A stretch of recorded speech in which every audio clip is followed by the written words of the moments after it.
Wake up, sports fans. It's time for the weekend wake up. I am Vito Abenanti. That is Khari Thompson. Matt Moore has the day off for Easter duty, which reminds me, happy Easter to those who celebrate. And to those who don't, happy Sunday.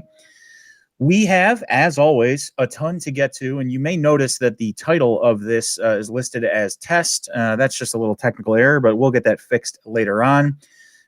What we do have to talk about today is the Bulls making some trades at the deadline. That was last week, but we want to follow up with that and talk about what they've looked like since those trades. The baseball season is underway. We're going to take a bit of an outlook at the Cubs and Sox season. Also, Major League Baseball makes a move with their All-Star game. We'll go over that as well. Francisco Lindor gets a boatload of cash from the Mets. The NFL approves a 17-game regular season, and some big news in the NCAA Tournament, both on the men's and women's side, as well as locally, as Porter Moser leaves Loyola and heads to the Big 12 to coach Oklahoma. Before we get too far in here, first of all, Khari, welcome. Welcome to the show. I know we had the week off last week, but it's good to see you again. Absolutely. Always good to see you, man. You know, Brighton's my Sunday. We don't have to lie to me. I'm right here. Brian, okay. But I want to. You're probably not going to join into this little rant I have here. But you can see the hat that I'm wearing and the shirt that I'm wearing is for Tottenham Hotspur. And for anyone who follows the show, you know that I'm a big fan of Tottenham Hotspur. They play in the Premier League over in England. The top level of soccer for England's leagues. And I just have to say, before we get too far into the show here, and before we get to the parts where, you know, people are actually watching and are actually care about what we're saying, Tottenham Hotspur is one of the most maddening teams I've ever been a fan of. And I've been a fan of the Chicago Cubs for my entire life, some really bad Blackhawks teams. And we all know what's going on with the Chicago Bears right now. So that should tell you how maddening Tottenham currently is. For a team who is actually really good, I've never seen them snatch a loss or a draw from the jaws of defeat more, or from the jaws of victory more, in my entire life. And I will just say this. So they played earlier this morning. They played at 8 o'clock Central. That's dedication right there. They are. Look, man, sometimes they play at like 6:15 in the morning, and I get my ass up and watch them. But they're playing against. They are a top 6 team in the Premier League. There are 20 teams in the Premier League. They're top 6 right now. It's like, how many are there? Yes, yeah. There's only 5 teams. No, they're a top 6 team in a 20-team league right now, and they were playing a team that was 4th from the bottom. They had the opportunity with a victory to tie for 4th and actually take over 4th based on goal differential. Playing this team that's 4th from the bottom, they took the lead in the first half, then went into some sort of ridiculous defensive shell. And what I can compare it to, Khari, I know you don't watch a lot of soccer, but what I compare it to is we have a lead. Yes, we have a lead in the NFL, and we go into a prevent defense and just keep giving up space and yards and yards and yards until you finally score. And now we have to scramble with no time left on the clock to try and take the lead back. And that's essentially what watching Tottenham has been this entire season. They have done this numerous times, probably 4 or 5 times, against much lesser opponents. And I just have to say, it's probably one of the most maddening things I've ever seen. They ended up with a draw. They ended up getting 1 point instead of 3. And they sit in 5th place, and that's fine. They're tied for 5th with 2 other teams. But when you have an opportunity to leapfrog these other teams and kind of distance yourself from them, you have to take it. And this team just doesn't have it. Again, for those of you watching, sorry, a little bit of a Tottenham rant to start this show. But I mean, Khari, I know you can relate as far as we were talking about the NFL, watching teams, you know, blow leads with a prevent defense, or just the Bears, you know, in general, just being maddening. I just had to get that off my chest. I couldn't go any further, because there are a lot of times where we get into the show and and I've just witnessed this from Tottenham, and it's driving me nuts. So I just had to get it out of here, get it out of the way. I got you. It's always frustrating to see your favorite team play not to lose. Yeah.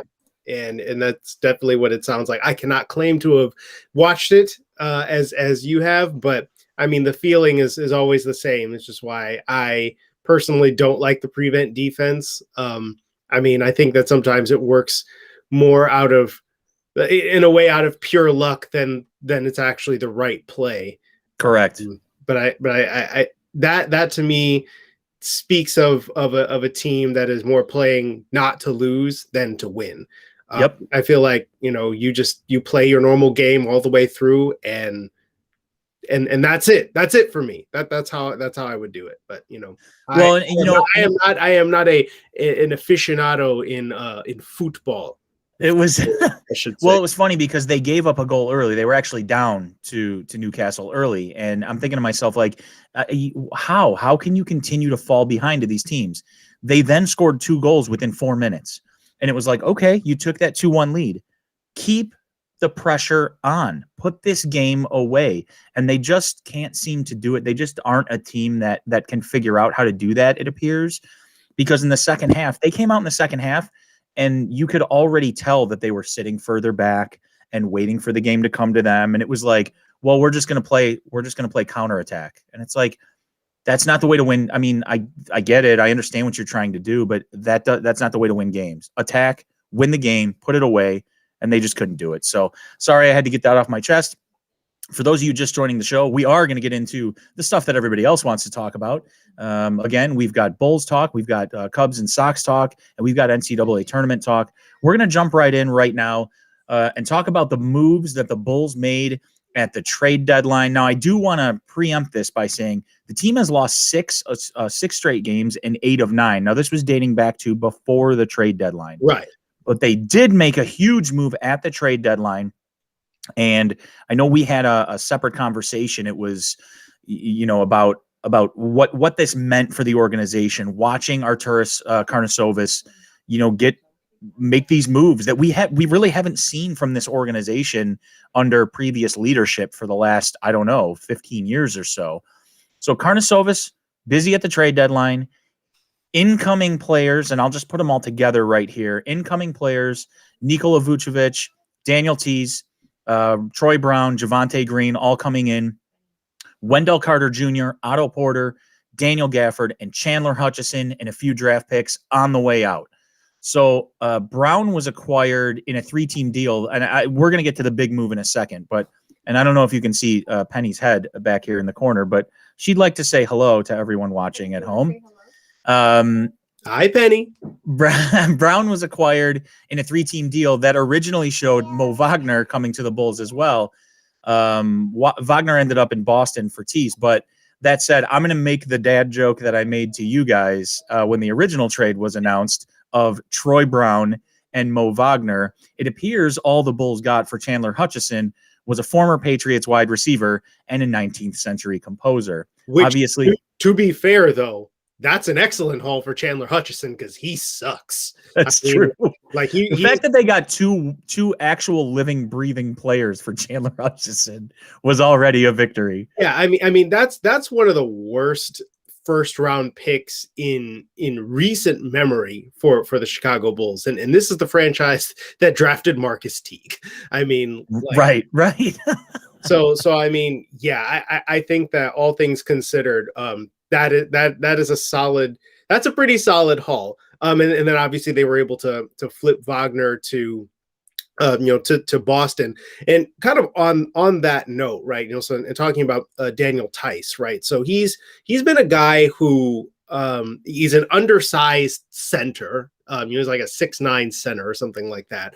And it's interesting, Boston reporters and Boston fans have affectionately referred to, him playing as the war on Tice, because he is an undersized, like kind of, embattled guy every time he goes out there. Right.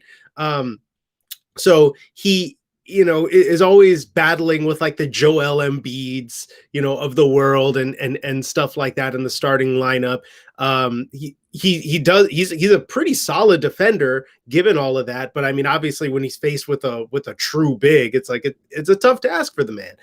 But having watched him for the last couple of years out here in Boston, I really like this move for Chicago. He's, especially with him coming off the bench, love it, because he's an underrated defender for his size. He's like at that nice small ball center size. He's decently athletic. He can switch on defense, and he's extending his range out past the 3-point line more this year than in years past. So he can give you that. He's a little stretch five, and just generally he's going to do all the little things that teams love. So I feel like Bulls fans are gonna really come to like him in a bench role, because he really does all the little things well, and I think he's gonna bring good energy. And I apologize to Daniel Tice. I said Tease earlier on, and so I know he's watching the show, because who doesn't? But Daniel Tice is the correct way to pronounce that. Thank you, Kyrie. The big move, and before we continue, I want to thank everyone for joining the show on Facebook as well as YouTube. Every time. Chris Johnson, hey, what's going on? I saw you said sup. But everyone else who's joining the show, please join the conversation if you'd like in the comments section of both Facebook and YouTube. So the big move here is definitely for Nikola Vucevic. He's a 2-time All-Star. He's under team control for a few more years. Right now, it looks like this new crew is taking a little time to mesh with Vucevic and so on. Troy Brown, Green, all that kind of stuff. Brown didn't even play initially, but there's been an injury bug just for a game or two to Zach LaVine and Kobe White. But overall, Kyrie, is this a move? And by move, I mean the Vucevic trade specifically, that works for the Bulls long term? Or is this like, if it doesn't work, we're kind of in trouble for a while? I guess that's a good question. Personally, I feel like it's the kind of move that, for one, I've talked about it with a few people. It shows a commitment to Zach LaVine, I think, rather specifically here, because we talked about this for a while back, and I might flip that question on you, right? Which is, we talked about whether or not, Zach LaVine was a guy that you build around, or whether he's the kind of guy that, like, okay, like if he plays really well, like flip him and kind of, he's not the number one star on a championship team sort of thing. So, like you get rid of him while he's at his peak value and all that. Well, I think that the Bears, or rather the Bulls, I should say. Sorry, I saw the Bears in the background, and it messes with my mind. We talk Bears so much, but I think the Bulls basically look at this like, okay, no, we're going in with this, and they're getting a guy that plays really well with Zach LaVine. And so, yeah, I mean, I think that right, like if it doesn't work out, in the next couple of years, right, it's going to be trouble, but it was going to be trouble anyway. Like I think that this shows a commitment to Zach LaVine, like, okay, look, we're going to build a team around you and see what you can do. And one way or another, that's a direction. That's real direction that you can follow. And so I personally like it. I mean, Vucevic is an all-star. He can score he's turned into a guy who can score from anywhere. And I think that, giving LaVine a real big that he can play with, because he just hasn't had that. He really just hasn't. Wendell Carter Jr. was, you hoped that he was going to end up being that guy, but Jim Boylan destroyed him, unfortunately. Lauri Markkanen, I mean, they're over here trying to play him at small forward just to see if he can do anything, So I think that this is a solid move in my mind. And does it make them a top 4 team in the Eastern Conference as is? No, of course it doesn't. But you're looking now to build around him and Zach LaVine and Patrick Williams and see where you go from there. And that I can live with. You mentioned pairing him with Zach LaVine, and this was basically a vote of confidence for Zach LaVine. Like, hey, obviously we want you here. You are the team, but we're going to put guys around you that help you succeed as well. I did notice something. There were times in the first couple games with Vooch where Kobe White and Zach LaVine were on the court at the same time. Kobe comes down and he's basically playing the point position, but he didn't. I'm not really sure Kobe understands, and maybe this is because of the way the team's been built for the last year and a half with him. But I don't think he understands what kind of player Vucevic is, and that he needs to get the ball to him in specific situations where he's either posted up or he's a little bit further off the block, and just let Vucevic take over and kind of do what he can do. So let me ask you this. I said at the top of this segment that the team has lost 6 straight and 8 of 9, and some of that was before the trade, but they obviously have lost 6 straight in general, most of those coming after the trade. What are going to be the real struggles of this roster as it was created? Because we kind of talked earlier in the season of like what Billy Donovan was able to do with an imperfect roster. The roster is still imperfect, but talent-wise, it's better. So what are the struggles of the new roster as these guys kind of gel and mesh? Well, I think the struggles of the new roster are the struggles of the old one, which is that they're a bottom 10 defensive team. They're not, and yeah, they've run into a recent spate of Western Conference teams, the Suns, who are, a top 3 team in the Western Conference right now. Then you've got, the Jazz, who are the best team, in the Western Conference. And the Spurs, who, they're, not necessarily powerhouses right now, but they are, again, well coached, and they have DeMar DeRozan, a guy who can hang 30, 40 points on you on a given night. So yeah, to an extent, it's gonna be tough from that standpoint when you just look at the quality of opponents they faced lately. But they're not a good defensive team. The guys that they brought in are very good players, but they by themselves aren't going to solve this problem. They just don't have many plus defenders. Like Patrick Williams could become that, but he's definitely not there now. And so I think what we're going to need to see in the offseason, because right now the thing is like, okay, let's get enough star power at this point to get into that play-in tournament and see what happens in the Eastern Conference playoffs. Because right now they're 10th. So, they're currently in right now, but let's stay in there and just see what happens. See if we can nab an 8th seed and play for something, real, right? And we go from there, and they'll get, knocked out by the Brooklyn Nets or, Philly or whatever it is, right? But then that gives you hope for the future, right? And it builds optimism for next year, and you sell out your tickets and you try to hit on something in the draft, as far as, a good, complete player, or, you're trying to recruit free agents to come here and really round out your team. That's really what it's about. It's not about this year, to be honest with you. It's about building for the future.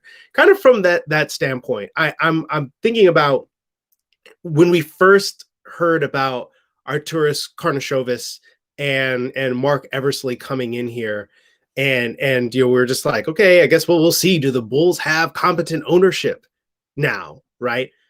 Based on what you've seen, how do you feel about it? How do you feel about what they did last week? Because personally, I love it, but that's me. Yeah, and I think I told you, when it first happened, I said to you and Matt, I said, I love this trade, particularly the Vucevic trade. I like the auxiliary moves. But I love the Vucevic trade on the court. I think on the court, it's a fantastic trade. The issue for me becomes, it can't be the only move. Now, seeing what they've done so far, seeing what Eversley and Karnisovas have done so far, I'm much more inclined to give them the benefit of the doubt that additional moves are coming in the offseason, whether it's, moving back in to get, because they did give up some draft picks, so they don't have a first-round pick this year. Whether it's moving back into the draft by trading some assets away, whether it's Lauri Markkanen or so on. He gone. Yeah, or just trading or signing some free agents. I'm all in on giving these guys an opportunity. I mean, we saw 15 years of ineptitude, longer than that actually, if you're counting the entire time Paxson was in some sort of decision making capacity. But I'm more than willing to give these guys the benefit of the doubt. I was just saying that this is a great move on the court. But if no additional moves are made, or if they're all middling moves, or if this team doesn't gel the way that we think they should be able to with Vucevic, this does set them back a little bit because of what we talked about, those draft picks being gone.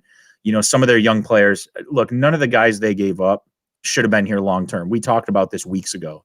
It was like Patrick Williams, Zach LaVine, and everybody else can go kind of a thing. Yeah. So from that standpoint, I look at it like I'm almost more impressed by the guys they got rid of, to be honest with you, because I mean, it shows an aggressiveness to be like, look, okay, these guys are not cutting it. We're not going to sit over here and waste time. We know they're not good. Exactly. See what we can get. Exactly. Real quick, I just wanted to ask you, do you think a guy like Tice can be like that secondary, second team defender to pair up with Patrick Williams and have those guys? I mean, Tice he's averaging over a block a game between the two teams and that kind of stuff.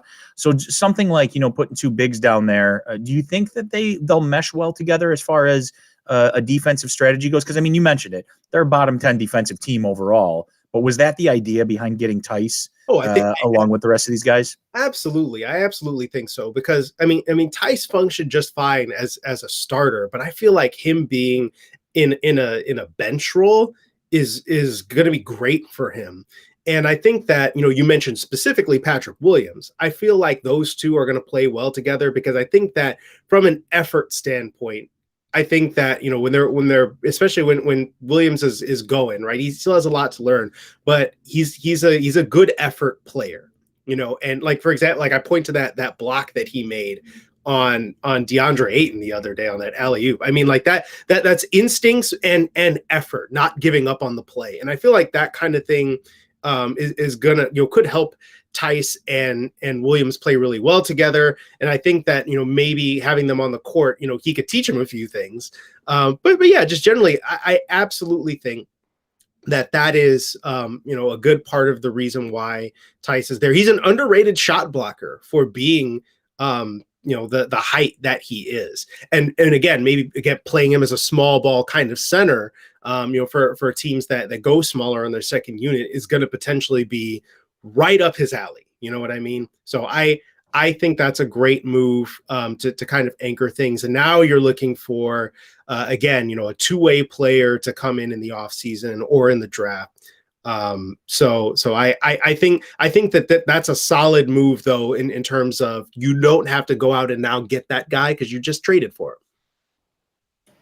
Great point, Kyrie. Happy Easter to Scott and everyone else who's watching. Scott says he can't stick around today to talk to us, but he wishes us well and a wonderful Easter. Same to you, Scott. Happy Sunday to everybody else. And let's move on to Major League Baseball. We've got plenty of Bulls talk coming in the coming weeks as the season winds down. And we've got a long baseball, like the beginning of baseball season. For some reason, I get like more into like opening day and the first couple of days of the season than I do for any other sport. And I think that even includes the NFL. Weird. I feel the same way. I think baseball does it. I wonder if it's because it seems like the off season for baseball is the longest. Yeah, like it goes on for forever, and it seems like there's less happening, right? Because with the NFL and the NBA, it feels like there's always something going on.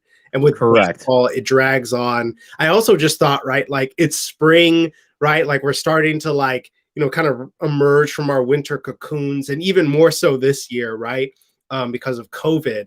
And it's like now it seems like the return of baseball in the spring is almost like life is becoming normal again. Right. Because it's July last year, Well, I mean, there's a lot of excitement in Chicago, at least on one side of town, as far as what spring and the new baseball season brings. However, it's been a bit of an inauspicious start to the Sox season, and I'm not talking about losing 2 of 3 to the Angels to start the season.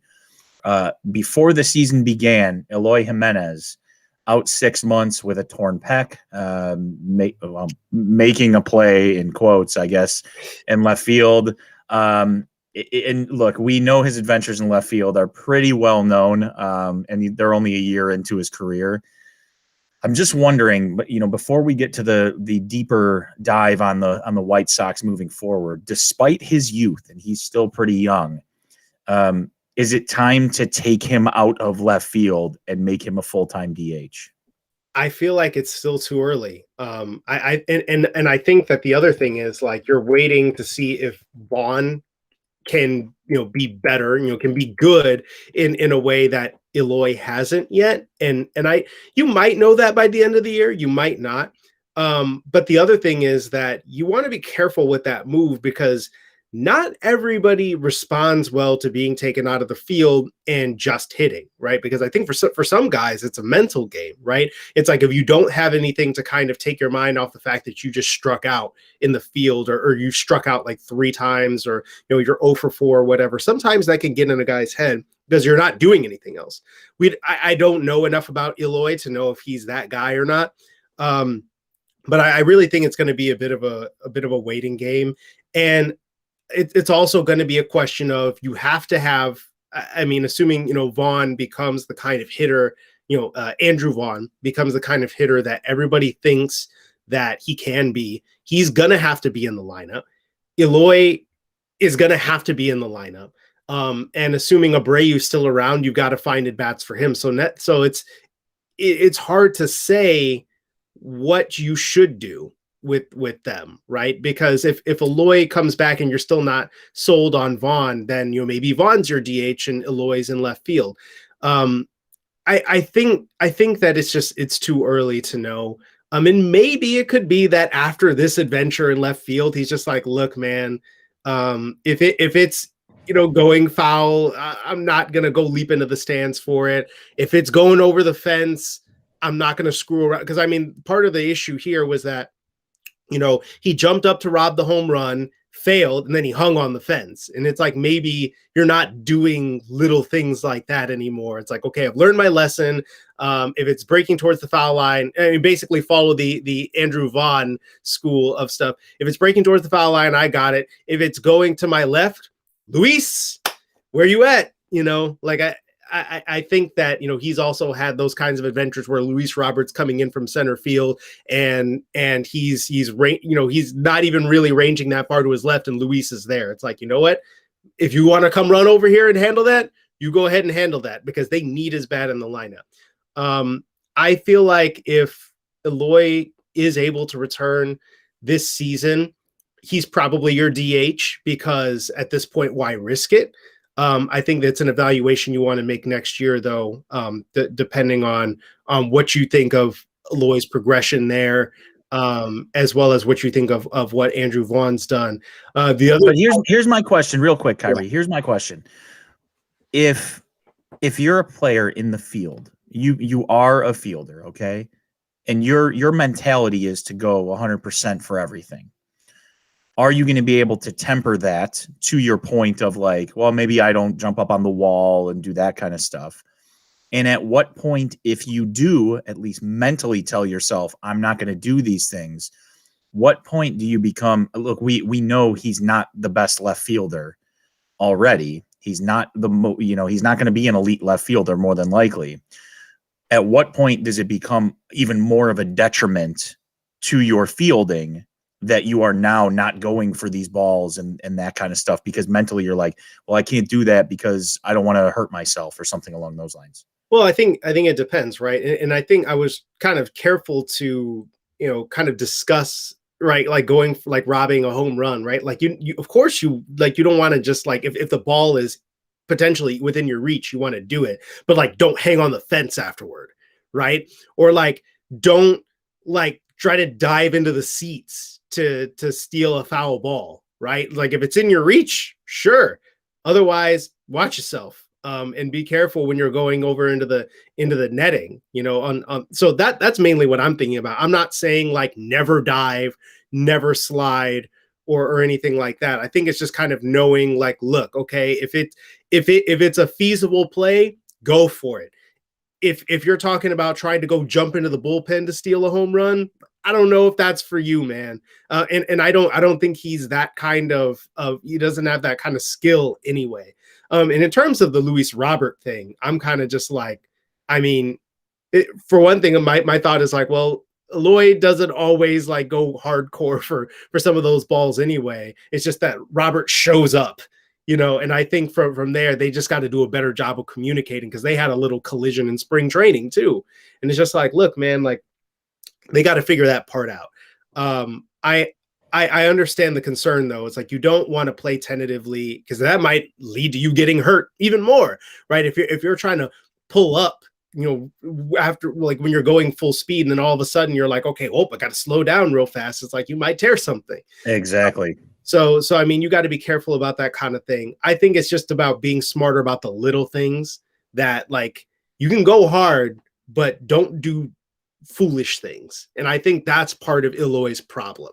Yes, is kind of messing around. So I don't want to see that no more. I was gonna say too, Eloy is probably going to be your DH when you come back, but if Yermin Mercedes keeps on hitting, like you have a potentially good problem, right? It might be a problem, but it'd be a good problem. So maybe then you have to evaluate what you do with somebody else in your lineup. and that's a good point. If you're just joining the show, this is the Weekend Wake Up. I'm Vito. That's Khari. Thank you for joining us on Facebook and YouTube. You can join the conversation in the comments. I'm glad you brought up Yermin Mercedes, because he's kind of a feel-good story so far. He started the season 8 for 9. He started the season actually 8 for 8. He's the first ever White Sox player to start a season 8 for 8. At one point, he was the first ever to start 7 for 7 or 6 for 6. But the Sox overall have sort of struggled through their first series, new manager. There's all kinds of newness to this team. And I don't just mean because of Tony La Russa being new, but even, these guys only getting a 60-game season last year with a lot of young players. You've got a new starting pitcher in Lance Lynn and so on. But they've blown leads late in both games they've lost, and they actually blew a lead in their victory, scored 5 runs in the 9th to actually put that game away. So let's start with the good news here. We talked about Yermin Mercedes. He's been great through 3 games. He's played in 2 of them. But one thing I wanted to really focus on for the good news was Michael Kopech, who looked almost unhittable. He had a 2-inning appearance out of the pen, had 3 strikeouts. It was his first time throwing a baseball in a major league game since 2018. So you're talking 2.5 years almost. Obvious. Like I'm sorry. The boy was strutting. He's feeling good. Yeah, he's feeling real good. He looked pretty much unhittable. And that's going to be great to see. I think the idea is to keep him in the pen for now, considering he's coming back from reconstructive surgery and a year off by his own choice. But the question for the Sox is, we talked about Eloy, we talked about La Russa before we even came on here. The inconsistencies of the bullpen so far. Again, it's only 3 games, but you're kind of wondering what you can expect from these guys in the bullpen. Are they able to overcome these things? We know this. I can't but say this enough. We get it. Small sample size, all of these things. Can they overcome the loss of Eloy, La Russa, the inconsistencies of the bullpen, and reach their goal, which is a deep playoff run and possibly a World Series run? Yeah.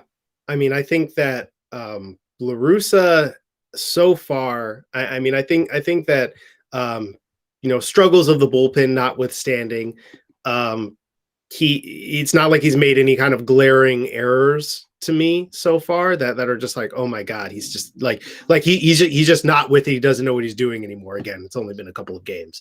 But I think that in terms of the bullpen, right, like this is just going to be a little bit of a work in progress, because what they're doing right now essentially is they're trying to figure out who, yeah, like who's going to close, like who are you going to rely on? You know what I mean? And the defense hasn't quite been what it should be.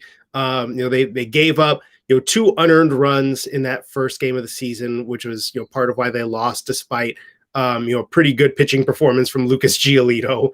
And so Aaron Bummer got saddled with the loss in that one. But I think that all things considered, this bullpen is too talented to be bad. They have a wealth of good arms. I think that once you figure out who your 8th inning and 9th inning guys are going to be, and you get to just kind of roll with that, they're going to be good. And the other thing is, right, like you saw Kopech and you saw Garrett Crochet, who are quite arguably the best arms in that bullpen. They're the most dominant ones potentially. You have those aces in the hole if your other guys are struggling. So I think that's going to be another thing, right? I feel like they have such an embarrassment of riches in their bullpen right now. We haven't even really gotten to see a whole lot of Liam Hendricks yet. That's the other thing, right? Because Liam Hendricks is going to be your closer, but it's like the 8th inning, like how the 7th and 8th inning. I think I said 8th and 9th inning guys before, but we know who the 9th inning is going to be. But your 7th and 8th inning guys, once you figure that out, we're cool. Yeah, I mean, I didn't even mention Hendricks. I was just talking more, the guys that we have seen, Aaron Bummer, just that kind of stuff where they just haven't looked. They haven't looked like they even had a spring training kind of. It was like they were good. They were just off to a slow start. Right. That said, I mean, I agree with you. I think overall this team has too much talent. But my hangups are still, it was great for these guys to get 60 games in last year. And I was talking about guys like Eloy and Luis Robert, and, Eloy's out for a while, but you had guys that got a couple games in last year. When they're young, the major leagues are still new to them. It was good for them to get 60 games in, but we still don't know. We know what we expect of this team. We know what we expect of these guys, but outside of, a Tim Anderson and a Jose Abreu and maybe a Yohan Moncada, which, okay, there's 3 guys in your lineup. I don't know what you're going to get from a lot of other guys in this lineup. We don't know what's going to happen. We know what we think Adam Eaton can do, but because we've seen it. But is Adam Eaton still Adam Eaton from 4 years ago or whatever? We know what we expect from Luis Robert. We know what we've seen from, we know what we've seen from a guy like Mercedes so far, but he's 28 years old and he hasn't had any playing time in the majors, right, kind of for a reason. So, yeah. Those are my main concerns as far as the Sox goes. And obviously we go back to Tony La Russa and being able to connect with these guys. And I think the key for La Russa is not, look, Tony La Russa is a World Series winning manager. We all get that. It's not necessarily that he's just old and they're all young. It's more so what happens and how he connects with them when they go through a stretch. And I don't mean losing 2 of 3 to the Angels to start the season. I mean losing 6 of 10 or 7 of 10. How does he connect with them there and get them out of that funk? It's less about, did he make the right decision to put a pitcher in or take a pitcher out until we see as the season goes on, and more about, when they lose 6 of 10, 7 of 10, how does he connect with these guys and get them out of that? I think that, again, it's just kind of, I feel like it's just going to take time because, again, I think that the talent level on, particularly in that bullpen and on this team is such that, and the leadership also such that I think that the best thing he can do for the most part is just chill out, and let this team do what it does. And so far, I mean, again, like I don't know that we can really tell that through a couple of games, but I mean, so far it's like the kind of curmudgeon-y sort of thing that a lot of us are expecting. Like we haven't really heard much about it yet. But again, I think that the best thing that he can do is just like, not get overly matchup-y, right? Because obviously there's that whole, lefty versus lefty or righty versus righty. I mean, it's just like really, really just think about what the best matchup period is. So it's like if a guy's dealing, let him deal. You know what I mean? But I don't know. I feel like it's too early to really judge the job that he's doing. Because it is just a few games in the season, and I think that after like especially like the first month of the season, or like couple of weeks, we'll have a better idea of how it is, and I think again it's just figuring out who's getting the ball to Hendricks, and I think that the thing is that they have so many arms to try out that they've got a lot to sort through. And obviously, he's kind of talking about, we want to get everybody into the game. Though Yermin kind of spoiled that plan because he was too good, right? He's been too good, so they haven't been able to sit him yet.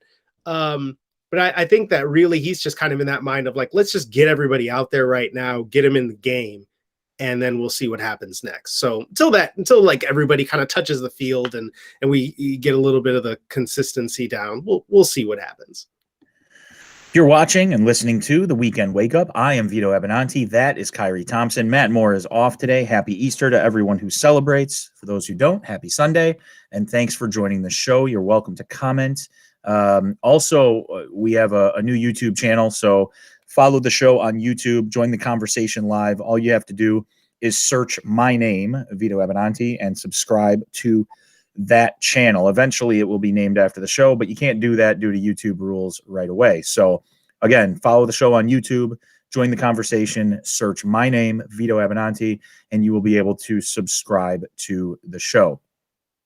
For the Cubs, they begin the season attempting to answer a lot of questions about this roster and about the direction of their organizations or their organization.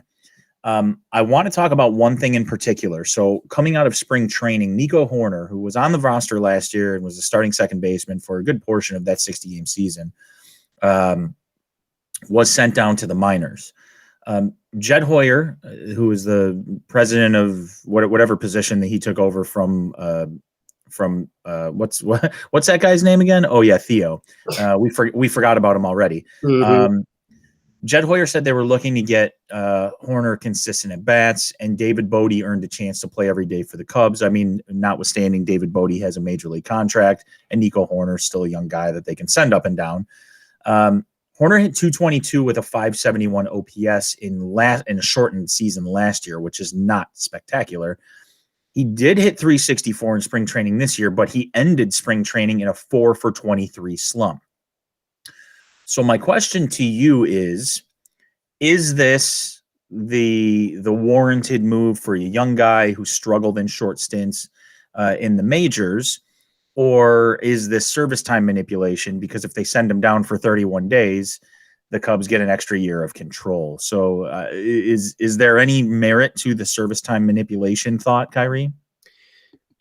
I mean, it's kind of like, why not both? I mean, I think that it could be a convenient reason to keep him down because, there's been a little bit of struggle, and, we're just going to go ahead and give the guy that we already know, right? At the same time, is that you kind of get to kill two birds with one stone in a way. I mean, not being totally well versed in the Cubs' current operations, their previous operations have shown that they're willing to do this, right? And even though at the time, it was Theo behind the wheel, so to speak. So I don't know. I would not put it past them at all. I think that it's interesting that, like, for example, on the other side of town, the Chicago White Sox have decided that Andrew Vaughn just needs to play, and we're just gonna roll with that. But if I feel like it shouldn't surprise us anymore when organizations are just like, okay, look, like we're gonna steal as much time as we can before we have to go to arbitration, before we have to shell out a big contract, especially when it's a team that has been, as you have mentioned, and we're going to talk about, crying poor a lot, right? So this seems like, they won't say it. Of course, it's not going to be as obvious to me as when they kept Chris Bryant down for a week, when it was just like he was ready. He was ready to come up. Everybody knew it. Everybody knew he was going to be on the big league roster a week from the beginning of the season. And no one was hiding it. This time, they said flat out, they said, well, we need to send him down to work on his defense. You're right. 1 week of work on his defense in the minors. He's ready. Bring him up. That's good. Yeah. And so again, right, it's that thought that, oh yeah, sure, he'll get at bats every day. He'll get to, play every day or whatever for a week. And then it's like, then he's going to be up. Like, oh wow, he must have looked pretty good. But watch that happen when he bats like, I don't know, if he bats like 270 or something like that. Like, that's fine, good enough. Bring him up. Then that's when you'll know. Then that's when And to your point, I don't think this organization. So unlike what I said about Karnisovas and the Bulls and with the moves that they've made, they've built up a little equity, and you're willing to give them the benefit of the doubt just on the short sample size of what they've been able to do with the Bulls and the moves they made. When it comes to this, I think the Cubs, as you mentioned, have a long history of what they have been doing, which is service time manipulation. I'm not willing to give them the benefit of the doubt in that regard, but I am one of the people who felt like Nico Horner should have been in the minors. So I kind of look at it as, to your point, why not both? It probably works out pretty conveniently for them that he went 4 for 23 to end spring training, and he batted .222 and had a .571 OPS in a 60-game sample size last year. And I mean, he wasn't exactly tearing the cover off the ball when he first came up in 2019. He hit the ball hard, but he still had a lot to do at the plate. So this doesn't really bother me all that much because he's not going to bring anything spectacular to the Cubs right now. He's not Chris Bryant, to your point. He's not Chris Bryant, where it was like, this guy's perfectly ready. He's got a starting spot no matter what. We're just going to send him down for the hell of it. He probably could use some seasoning in the minors. And you know what? Hey, it just so happens to work out that they could get an extra year of service time. It may not matter, though, because at the rate they're going with all the guys they have for service time, they're not going to re-sign any of these guys anyway, which actually brings me to we're going to go back to the Cubs in just a second, but I want to kind of sprinkle in a story here from New York. And this is shortstop Francisco Lindor, who the Mets traded for in the offseason, just a $341 million 10-year deal from the Mets. So I have one question here specifically about this deal, and then we'll move on to more of the local Chicago connection. It's the Mets, right? And you're looking at this and you're like, Jesus, it's here we go with the Mets again, making all these ridiculous moves. Is this move smart for the New York Mets? Well, yeah, I like Francisco Lindor. Best shortstop in the game, probably, aside from Fernando Tatis Jr. And the thing is, right, like in terms of money, Stephen Cohen does not care. He has shown so far it does not matter. He is going to throw all kinds of money out there. And I guess the thing is, right, like, if you want stardom like Lindor, right, that's basically your face of the franchise right there.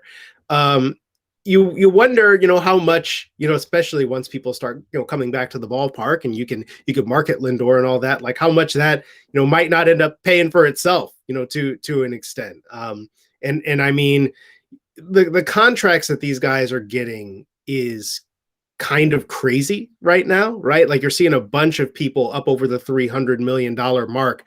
I want to say it was Giancarlo Stanton who got the first one, and then it was like Manny Machado and Bryce Harper, Mike Trout, Mookie Betts, right? And Lindor falls, a little bit behind, Betts, who I think got 365 million. But again, it's like, this is again one of the best players at his position, one of the best players in the league, period, in his prime. This is the going rate. It is what it is. And again, when you have an owner that's willing to pay up, right? He's like, this is New York. This is what we do. So I kind of like it. I mean, obviously it's, it's a Yankees town, that part probably isn't changing. But if you want to compete with the biggest, spenders in the league and the best teams in the league, if you want to compete with the LA Dodgers, right? This is the kind of stuff you do. I'm gonna agree with you because Francisco Lindor is one of the best players in the game. And look, if that's the going rate for one of the best players in the game, give him his money. And you're the Mets. You have to compete. You have to compete with another team in your city. The Cubs don't really have the problem of competing with another team in their city per se. And I don't mean that as a knock on the White Sox. I mean that is this is a Cubs town. The Cubs are likely always going to be that number, even when the Sox are winning World Series and winning playoff games. It's still a Cubs town. Won a World Series and everybody forgot about it. Yeah, exactly. Well, particularly ESPN, but we won't get into that. But meanwhile, back here in Chicago, and you mentioned it's a Steve Cohen thing. He's got money. He doesn't care. He's going to throw money at it. But the argument for a lot of teams in the past offseason was, we don't have the money because of COVID. So back here in Chicago, Anthony Rizzo, who is the face of the Chicago Cubs franchise, I don't think there's any question to that. You could say Chris Bryant, but Chris Bryant's not going to be here for very long. I think a lot of people understand that. Meanwhile, Anthony Rizzo gets an offer from the Cubs as far as a contract extension, and supposedly it was what would be considered a lowball offer. Basically, the team is still crying poor from last year, despite knowing that the future, and this is what gets me about the Cubs, it drives me nuts, the future of Major League Baseball, and particularly the Chicago Cubs and their organizational worth and so on, is extremely bright. There's going to be a ton of money influxed into the game of Major League Baseball. There already has been. I'm just confused about how a team like the Mets, who, yes, they have a new owner, he wants to make a big splash, they got this player, they have to pay him, and so on and so forth. A team like the Mets, who basically just says, you know what, we're going to pay our guys. This is what we have to do in order to compete. Contrasts with a team like the Cubs, who made renovations to Wrigley Field. Yes, they won a World Series, but they suddenly don't have money to do literally anything, according to them. I'll just go with this, Kyrie. I'll just lead you into this. Does anyone currently on the Cubs actually get re-signed, or is this their way of starting over? And by anyone, I mean the main core guys of, Rizzo, Baez, Bryant, and probably Contreras are the main four guys that you would look at on this roster and say they have to get re-signed. Do any of these guys get re-signed? Well, I think that and again, not being extremely well versed in the Cubs, and this is mainly from reading, kind of from people who know a bit more about it than I do and stuff. Well, as far as Bryant goes, I think that ship has sailed. I think he's gone. From just what he's said, and kind of his growing sort of beef with the organization, going back to the service time thing. I don't think that he's necessarily going to want to stay. I feel like the preparations have already been made for him to leave. I've kind of got the impression that people think that Contreras is going to go too. I feel like not re-signing Javi Baez would be almost like, for the entertainment value, alone, as well as the talent. I don't know. I just don't know if I would love that. Rizzo is obviously, the kind of the captain, right? And the anchor, the offense, so to speak. I feel like that would be surprising to me if they couldn't work something out with him. Yeah, it will be expensive. But if they're really in such dire financial straits, you might be looking at them only re-signing one of those guys and tearing the rest down, right? Because can you see the Cubs re-signing like say if it were Rizzo and Baez, like could you see them dropping 150 to 200 million on both those guys? Because I don't know if I do. No, I don't see it happening. And look, here's the thing. I'll give you both sides of the Anthony Rizzo deal. He's going to be 32 years old this year. He's had back problems in the past. But on top of it, if you go back to what he really is, you said face of the franchise. He's the captain per se. The guy outside of 2020, in which everyone was all over the map because it was a 60-game season. They didn't start it until June, or July, all of these things. You're talking about a guy who has been so consistent for this club, and I'll just go since 2015 or 2014. These are his batting averages: 286, 278, 92, 73, 83, 93. Okay. So he's within what, 15%, 15 points every single year. His home runs 32, 31, 32, 32, 25, 27. I mean, you can't really ask for more from a guy than that kind of consistency. On base is in the 380s and 390s every year. 2019, he was at 405. So it's like, I don't know what else you want from this guy. And I get 32 and back. I get those two things. But he also signed a very team-friendly deal initially, and part of that was on him. Part of that was, he wanted to make sure he just got money. He, just in case something happened. This is a guy who battled cancer and survived, and all the rest of this.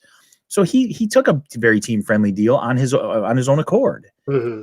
I just wonder, if you're the Cubs, if the optics of this make a lot of sense, when it's just like, look, even if you're not bringing back Bryant, which is highly likely, he's gone. The thought was it was going to be Rizzo and Baez, or Rizzo and Contreras. And that's another thing that bothers me about all of this. Like, well, we don't care. We may not sign Baez. We may not sign Contreras. We may trade these guys, whatever. The old adage still holds true in my mind of you have to build winning teams up the middle.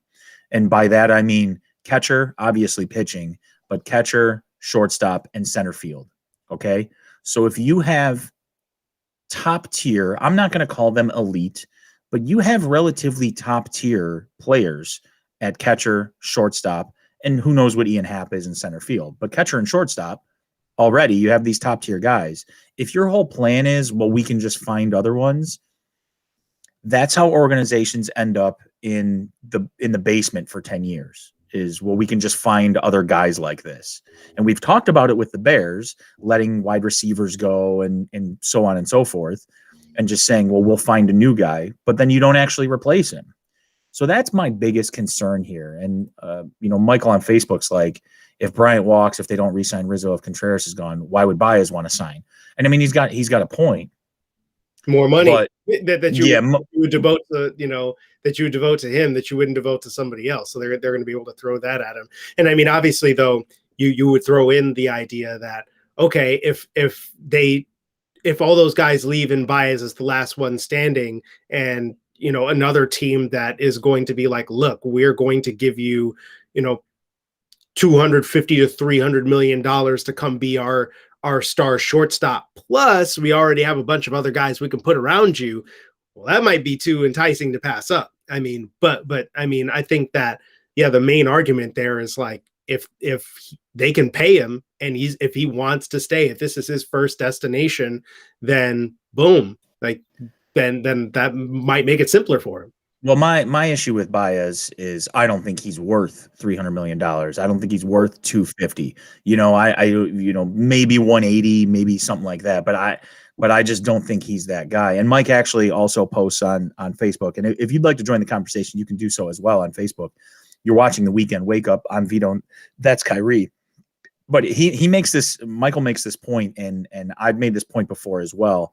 The Cubs got their TV deal with Marquee.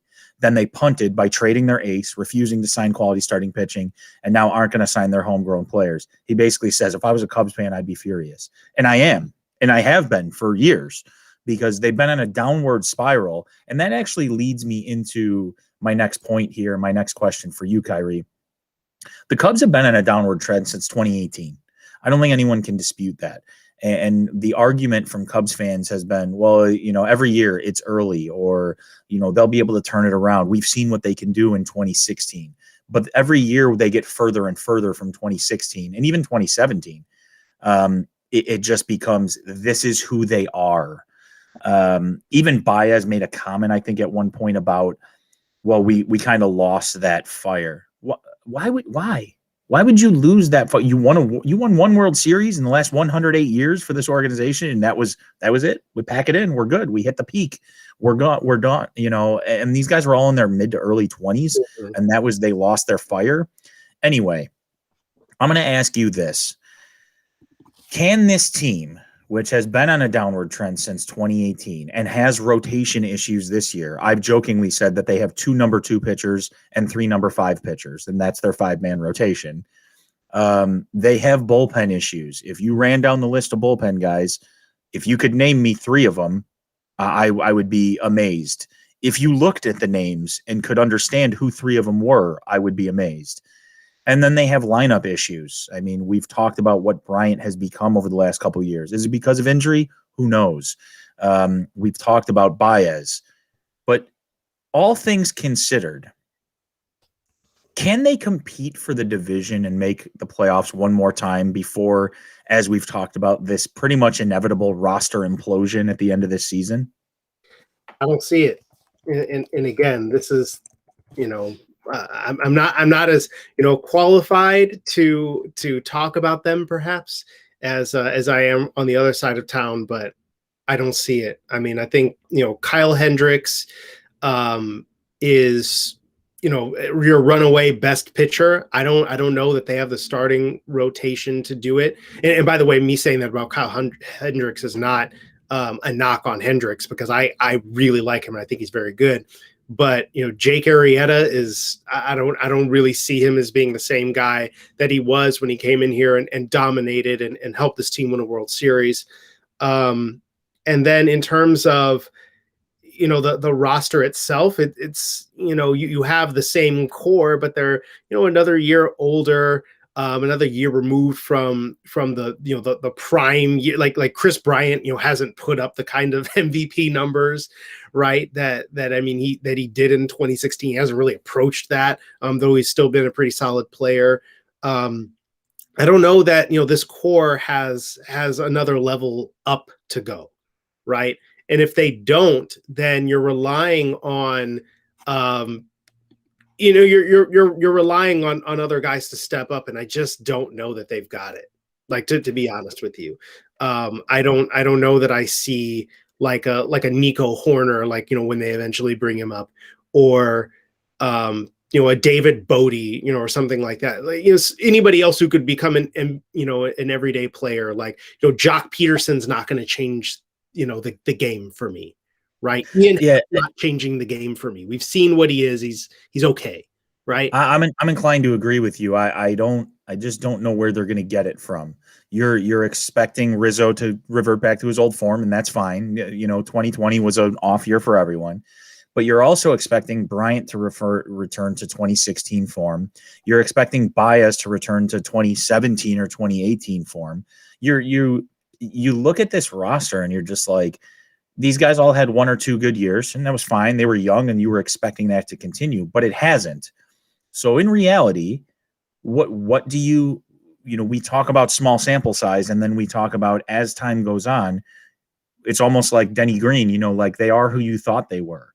You can only hold on to what they did 5 years ago for so long before you realize they aren't that guy. That was a one-off, or maybe they're just never going to get to that level. Maybe they're just they're really good, but they're not great. Well, I don't know how many games you're going to win with 3 or 4 really good guys, and that's about it. So, I mean, to your point, I don't see it. Yeah, maybe they might. I think Bakota had him at like 84 wins or something like that. Maybe they might win 84 games. They'll be above 500. I could see that. But the question is, does that get you in the playoffs? Probably not. Even if you do make the playoffs, do you go anywhere? Or is it like the last couple of years where either A, you flame out at the end of the season, you don't even make it, or B, you get to the wild card game, which I'm just going to take this time to say I still think the 1-game wild card is one of the dumbest ideas in sports. But maybe you get to the 1-game wild card and then you get your doors blown off and you're out. So I don't see it. I'm in agreement with you. I'm just not sure. And I think that in a similar fashion to what we saw with the Bears, right? You get to the, that you limp in, to the wild card round or something like that. You get your doors blown off. You'd be like, well, we gave it one last run.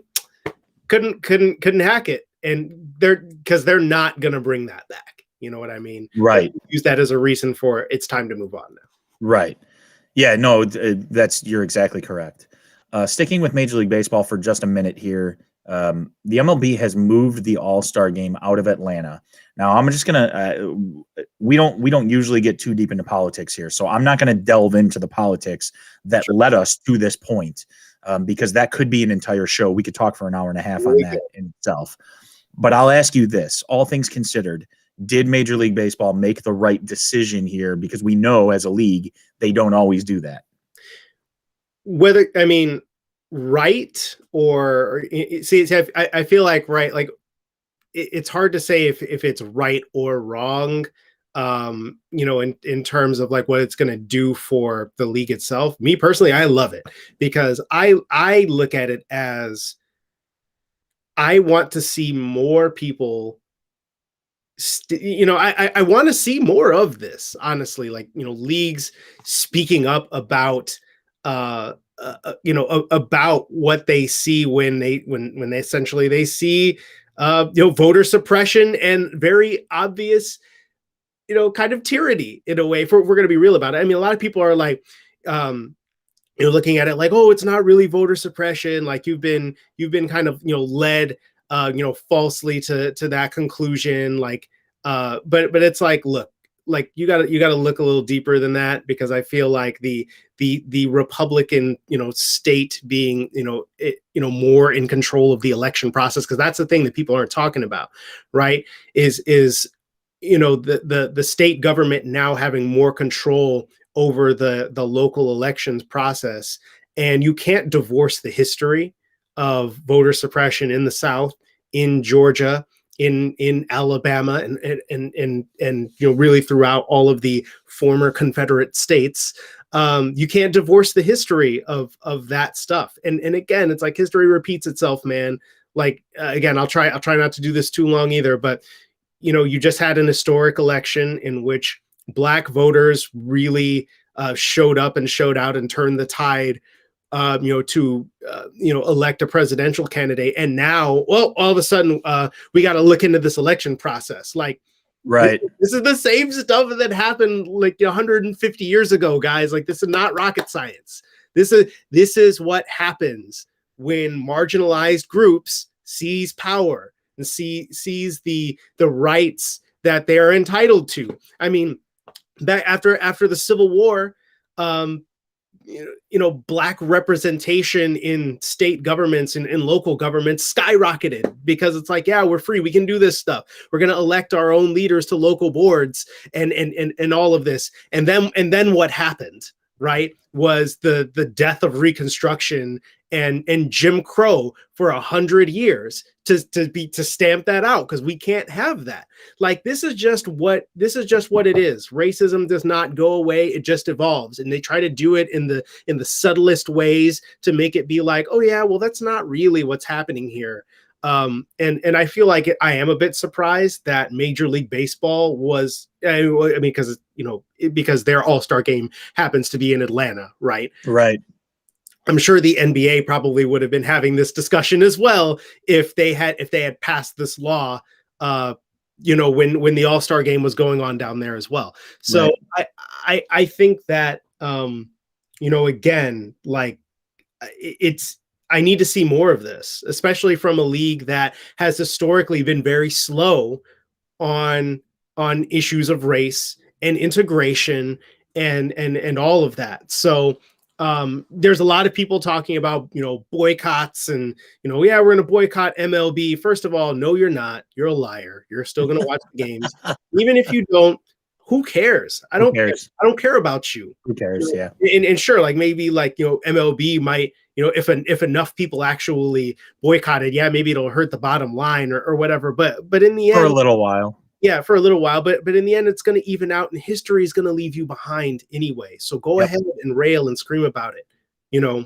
Yeah, I can I completely agree, Kyrie. Like I said, I'm not going to get too in depth into the politics that led us here, but I love this move. I don't have any problem with it.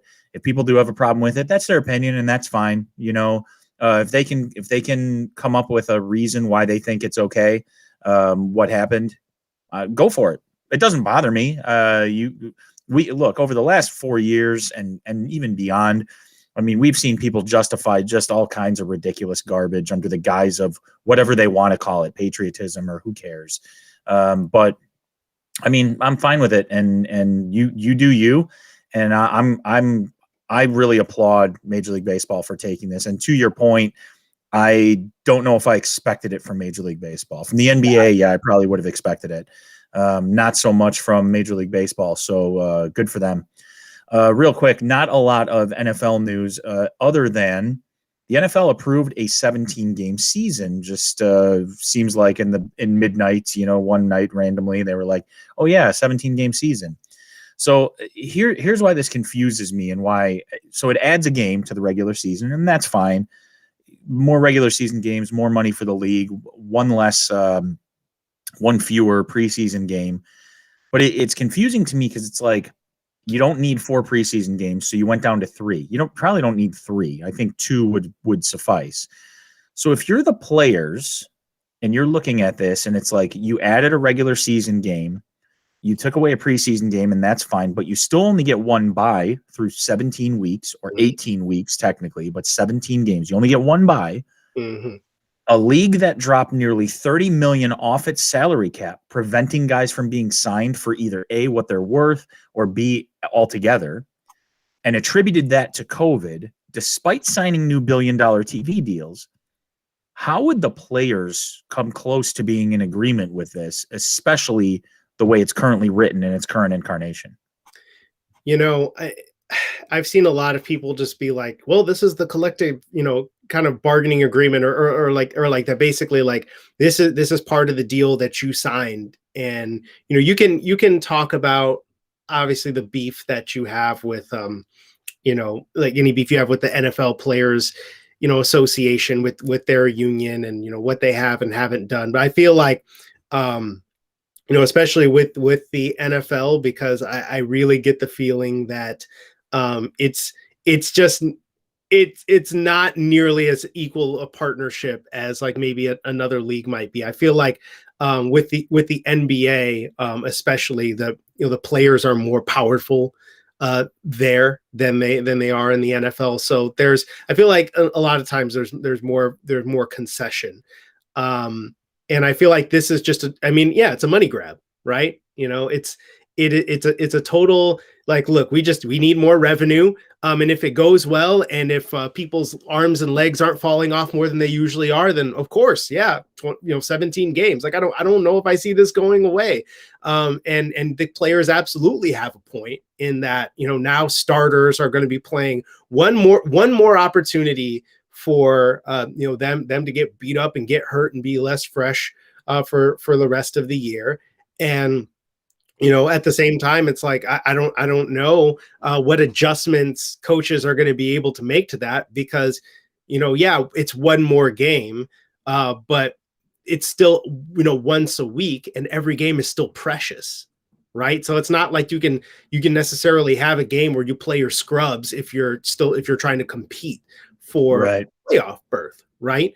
If you're one of the top teams and you lock in the number 1 seed, then like you empty out your 53-man roster and you go from there. But I think that the players aren't necessarily the ones being taken into account here. It's ownership, it's the bottom line.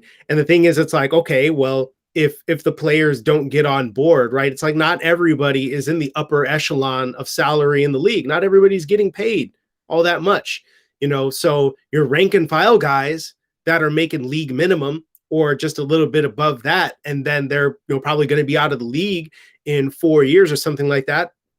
Of course they're going to be like, yeah, I just want to get on the field and make my money, man. Right. I think it's a bigger issue.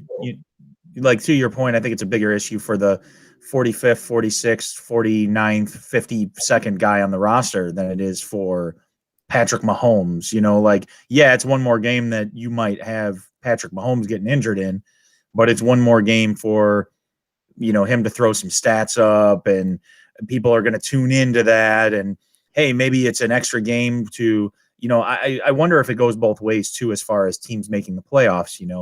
You have an extra week basically to, hey, we're still in the hunt, kind of a thing. Yeah, so you can tell that. But yeah, like to your point, right? Yeah, like Patrick Mahomes, he's got his money. He's gonna get money. He's set for life. Right. It doesn't matter. There. They backed up the Brink truck. He's got endorsements, coming out every orifice. Like he's all good. But for the dude who is battling for that last roster spot or a practice squad player or something like that, like, they're just like, where do I sign? I need to get paid. And that's the reality of where a lot of the NFL is. Like a couple of years ago, right? When they're having discussions about whether or not the NFLPA would consider a strike because negotiations weren't going well, and you had guys like Aaron Rodgers being like, look, man, like, this is why we need to fight. Like Aaron Rodgers and Russell Wilson and the bigger guys were like, this is why we need to fight this. But it's like, unless you're going to pay those guys the salaries, then chances are they're going to outnumber you. And those contracts aren't fully guaranteed. This ain't like the NBA, for right. the most part. Right. No, I completely agree with you. Just a little side note, changing sports here. Porter Moser leaves Loyola for Oklahoma. I'm not going to get too in depth into this, but locally, Porter Moser was 10 years at Loyola Chicago. He led them to a Cinderella Final Four run in 2018, brought him back to the Sweet 16 this year. He will likely be replaced by Drew Valentine. If the name sounds familiar, Valentine's the older brother of Chicago Bulls guard Denzel Valentine. Drew's been on Moser's staff as an assistant for the past 4 years. We're not going to get too far into this. Porter Moser made a name for himself, bringing Loyola Chicago to the tournament 2 out of 3 years, a Final Four run, a Sweet 16 run. And he basically, he bought his, he coached his way into the Big 12, coaching for Oklahoma. So I wish him well. I know people in Chicago wish him well. He seems like a great guy. I've never met him, but seems like a great guy. Seems like a guy who really cares about the product and the kids and all that kind of stuff. So good luck to Porter Moser. We're going to stick with the NCAA, and the NCAA tournament. Both championship games are now set. On the ladies' side, Stanford and Arizona will be playing. And I know you were excited about this. Arizona knocked off UConn, which you were a big fan of. Paige Beckers, though, of UConn had a historic freshman season, but it wasn't really enough to carry the team to the final. And I saw some people, in fact, Jen brought it up to me, that people on Twitter were like bashing her, like, "Oh yeah, okay, great, she had a great season, but you know what? They lost, so they're out." Dude, she's first of all, she's a freshman. And second of all, so they have 3 more years of her playing in the tournament. And second of all, like, come on, this is the best garbage you can come up with. But let's get to the teams that made it. Stanford got there by beating South Carolina by 1 in a pretty thrilling game. I didn't see most of it, but I did see it was a pretty big thriller.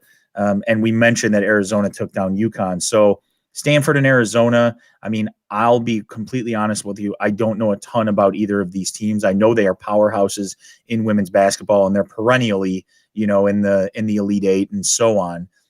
Do you have a pick for either of these, or you just go in a direction because? I would say with the men's tournament, and again, crucify me for this if you want, I have not watched a single second of it. I filled up my bracket. It was terrible. I generally don't get into college basketball as much. It's fun, for some of the last second, kind of things that tend to pop up, like in this, in this game that just happened with Gonzaga winning on the banked in 3-point. By the way, you mentioned like, oh yeah, like compare it to the 2016. The 2016 Final Four was probably the last one that I really watched, like kind of all the way through. We didn't get there yet, Kyrie. Don't bury the lead. Sorry, I buried it already. But I loved the the final seconds of UCLA versus Gonzaga because of the utter chaos. You know what I mean? Yep. So I think that, like, I love it when it's like there's no timeout. You just have to get the ball up the court and just jack one, because it's even more surprising. You don't have time to set a play. So you just got to go for it. I mean, I've heard so many good things about Jalen Suggs and the bit that I've seen of him this year. I mean, I think that that's a real star to me. So I guess if I had to go one way, I'm going with him, and also because I have very frequently just been down on Gonzaga from like when I have been more into the tournament, because they constantly just like, yeah, they'd be a number one seed and then they'd flame out. Like they would lose, round of 64, just be done. Right. And you're kind of always expecting them to be as good as their seeding says they should be. This time they actually are. And obviously they're coming, they have a shot at an undefeated, national championship for a reason. So yeah, I feel like here, you know what? Since you brought this up, let's move to this. Baylor ran Houston out of town in game 1, okay, of the semis of the Final Four. They led by 25 at halftime. Jared Butler had 17 and plus 5 boards for the Bears. Devion Mitchell added 12 points and 11 assists. But the game you're talking about, that Gonzaga game against UCLA, instant classic, nearly half court, last second, bank 3 in OT by freshman Jalen Suggs. So Suggs also had a huge block with about 2 minutes left in regulation that kept UCLA from taking the lead. And Drew Timme of Gonzaga, who's had at least 20 points in 4 straight games in the tournament, finished with 25. He also took a huge charge with 1 second, literally 1 second left on the clock in regulation, while he had 4 fouls. So, I mean, just a ballsy move to step into the lane, plant your feet, and make sure you're going to get that charge. You just mentioned the Zags head to the championship game 31-0. That's the first time a team is going to be unbeaten heading to a championship game since Indiana State did it in 1979, which was a team led by Larry Bird. But I want to go back to what you originally brought up. The Suggs buzzer beater, bank shot, won the game. I want to compare it to 2 things and 2 shots, and both of them are from the 2016 game. And I say this because, so last night after the game, all the analysts, Charles Barkley, who works for Turner Sports, they're talking about how this is possibly the greatest game or one of the greatest games in NCAA tournament history, Final Four history, and so on. But I'm wondering if there's a bit of recency bias, and I say that knowing that recency means recent, and I'm talking about a game in 2016, which was absolutely insane for a championship game. Was this buzzer beater better than either Marcus Page of UNC's ridiculous off-balance, hanging in the air 3 to tie the 2016 championship game with less than 5 seconds left? Or could it also have been better than Chris Jenkins' 3 at the buzzer to win the 2016 championship game for Villanova? So if you had to take those 3 shots, and the 2 from 2016, I don't know if you saw the Jalen Suggs one. It was ridiculous because they didn't call timeout. They just inbounded it. Exactly. UCLA ties the score with 3 seconds left. They just inbound it, run it past half court, and chuck up a 3. If you had to compare those 3 shots, give me like your 1, 2, 3 of NCAA moments, just say from the last 5 years. I mean, I would say that one is going to be in terms of the moment, the previous 2 shots in the actual national championship game are gonna go above that, because I mean, like these are to win the national championship. You know what I mean? So to me that goes up there. However, I would say that the shot that Suggs hit is by far, to me, more difficult, right? Because it's just inside half court, right? You're sprinting to get over the line, so. I mean, with Marcus Page, I mean, that shot was just like, I mean, that was wild, right? And I think at the time I couldn't believe it. With Chris Jenkins, you could see it unfolding, and they drew that up. right? Like they knew that was going to happen, right? Right. It was set up that way. He got an open look, like you weren't at all surprised that he was pulling it and all that. So to me, I was kind of just like, I mean, yeah, to win the national championship, like that's still nothing to sneeze at. But when you got to like sprint across that, half court in 3 seconds, jack up a shot you're literally just putting it up in the direction of the rim. He didn't really have time, like it was open, right? But it's like you didn't really have time to, really like set your feet or anything like that. You're just putting it up. It's a prayer, and to see it go in is, I mean, that's insane to me. He called bank, right? I mean, you call game. Yeah. At that point, you can't even call bank. You're literally just like game. That's like when you're running around on the playground and I mean you're simulating the countdown in your head and you're just jacking it up because whatever it's like it doesn't matter whether it gets banked in or not. Right. That just got to go in. So let's just make our picks here. For on the ladies' side, Stanford against Arizona. Who you got? I love Arizona for this because I now stan Adia Barnes. That just is what it is. Like where we're going with that, her energy and just like unapologetic, like just toughness. Love it. At the same, like I also I like Stanford a bit as well. I feel they've got some of that dog in them too. So I definitely don't want to sleep on Stanford. I just love the energy coming out of Arizona. So I got to take it. I got to take them.